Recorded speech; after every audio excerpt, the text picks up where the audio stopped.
Well, obviously I'm very elated. I'm elated for my team. They worked so hard for 3 years, and this is the moment we've worked for 3 years, and so it's really exciting.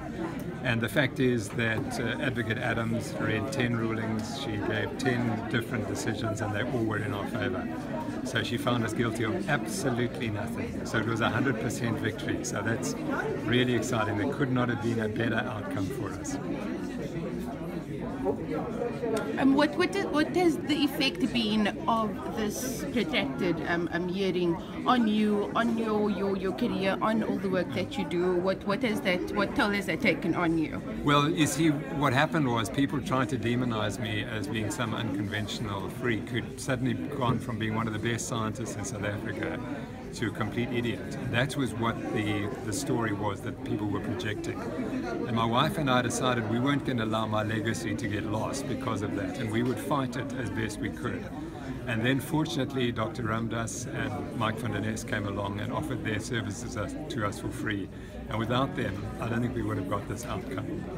So we decided to fight and do whatever it took, and we did that. And it took us 3 years, but we achieved it. It's been very, very demanding on us and on our lives, and financially it's been huge, but the real concern was the emotional strain that it had on us. And as my wife said, you know, did the people who laid the complaint, did they ever consider the consequences to my wife and myself and our family? And I think that was the hardest bit for both of us to cope with. And the findings today, do you agree with everything they said? Or? Well, I would have liked the committee to have made a decision on the evidence that we presented, that the low carbohydrate diet is not only safe, but it's actually the diet we should be eating. Because we went to enormous effort. We had 12 days of testimony. We flew in 3 world authorities, including Nina Teichhout from the United States of America and Zoe Harcombe from Wales, who gave the evidence that the low-fat diet, which we currently prescribe, or is currently prescribed, is not healthy. And I would have loved the committee to say that we had presented very strong evidence that we have to change our diets if we want to be healthy. And so that's the only slight weakness, but Advocate Adams indicated that that was not their responsibility. However, I think that people will look at the judgment and they will say, you know, he was charged with giving unconventional advice.